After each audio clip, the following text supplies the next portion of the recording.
The dark side of the fairy tale. Royal saw through in Meghan's true colors, absolutely hypocritical. Meghan Markle and Prince Harry look like prisoners held captive by famous dirty laundry aired again, claims an expert.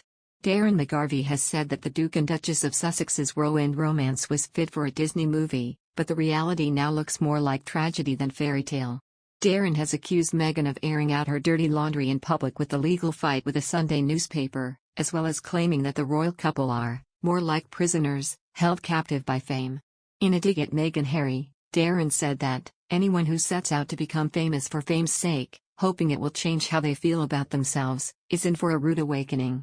Newly revealed text messages between Meghan Markle and a former advisor reveal that she felt the royal family fundamentally don't understand her difficult relationship with her dad. Meghan Markle thinks her father-in-law is a nooge.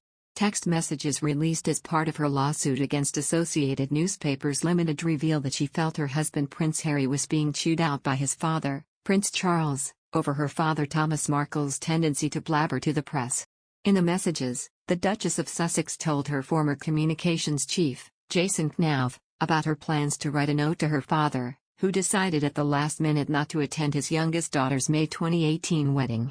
The catalyst for my doing this is seeing how much pain this is causing Meghan said in a text in August 2018, employing her pet name for Prince Harry.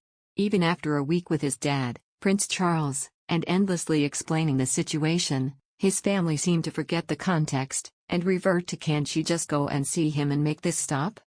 They fundamentally don't understand, so at least by writing H will be able to say to his family. She wrote him a letter and he is still doing it, she continued.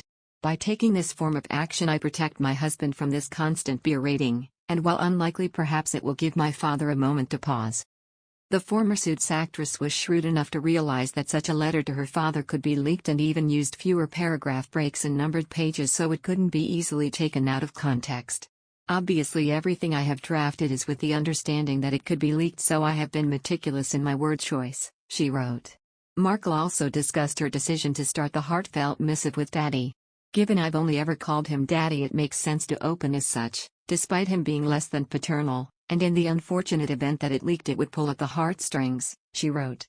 Earlier this year a British judge ruled in Markle's favour over 5 articles published by Associated Newspapers Limited that reproduced parts of the handwritten letter. She discussed the case with Andrew Ross Sorkin on the New York Times DealBook Online Summit in New York. In terms of this appeal, I won the case, and this issue, frankly, has been going on when I had no children at all. I now have 2 children, as you know, she replied when asked about the appeal case.